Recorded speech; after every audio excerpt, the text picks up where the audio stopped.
Big thanks to Kamado Joe for sponsoring this episode. Time to get your asado kit out, because we're cooking steaks. It's always a good day when you get the opportunity to take out your extremely modern swords. This is something that they use in South America to put meat on. Makes me feel like a real man. A better man. Bigger man. A bigger man. Bigger man. A man's man. Schwartz. Show me your skewer. You can't ask people that question. This is going in the wrong direction so fast. And to put on the skewers, I got this beautiful piece of beef.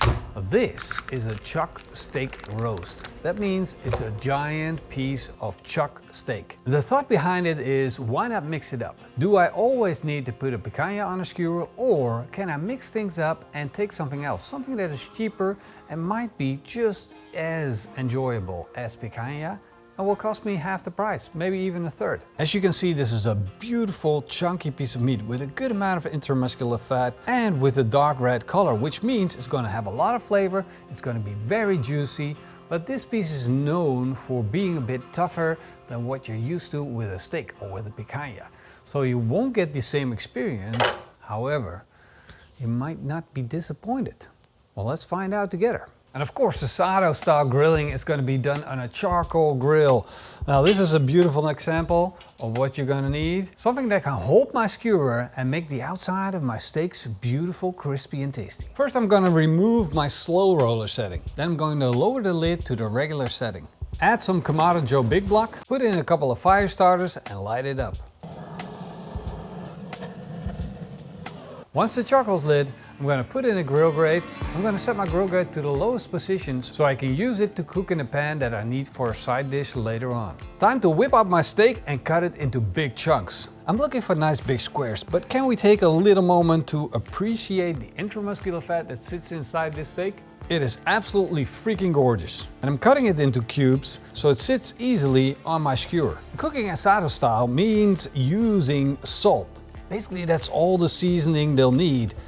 But they use a good quality salt, a finishing salt, which means it's light, not as salty as your regular salt, and it will melt very easily. Most of it will drop off during the cooking process into the fire. And in return, you're gonna get a lot of flavor back from it. It's gonna crispen up the outside and give you that typical asado style flavor. My steak is ready. Now it's time to start working on the side dish. I'm gonna chop fine 8 tomatoes, 2 white onions, a red bell pepper, a clove of garlic and a whole bunch of parsley. I'm gonna set my heavy cast iron pan on the grill grate over the fire. Drizzle in some olive oil and then fry the onions and the garlic. When they turn soft, I'm going to add the bell peppers, the parsley and the tomatoes. I'm gonna let that simmer until almost all of the moisture has evaporated. Then I'm gonna sprinkle in half a tablespoon of that finishing salt. Of course, it's got to have around half a teaspoon of fresh ground pepper. And when that starts to look good, it's time to focus on the meat. And finally, I can take out my mini swords. These things are so heavy, like you can't twist and turn these, and that's kind of important.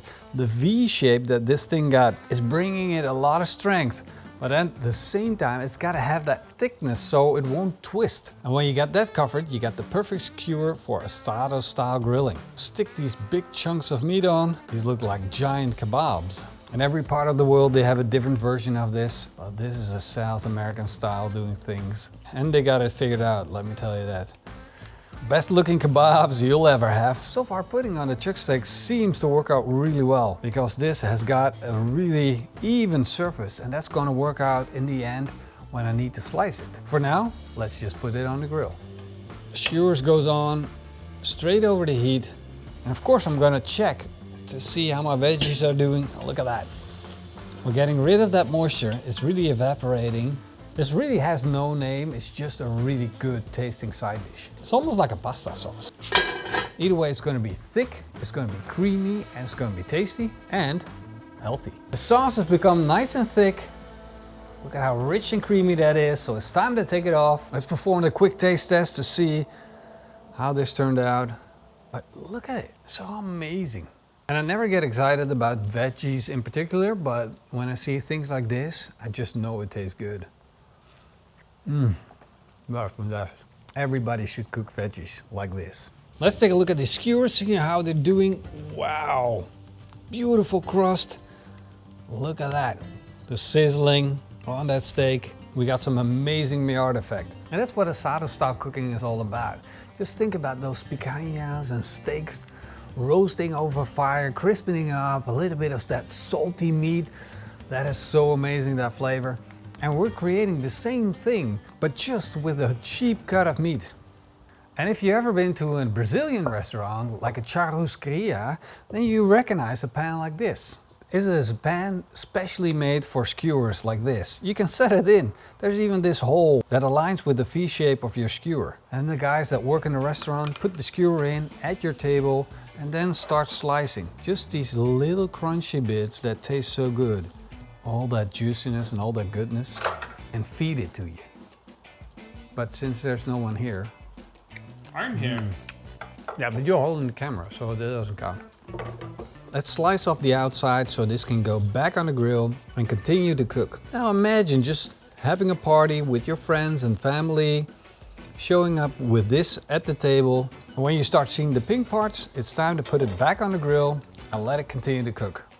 And of course, if you got a couple of these, you can just keep it coming. Let's plate this up. Starting with some of that sauce, followed up with a beautiful churrasco steak. And I finish it off with a little bit of green. There you go. That is what I call beautiful churrasco. Man, these guys in South America, they got it figured out. Let's try that combination. I quit. Oh no, gotta pay the taxes, man. Guard dog.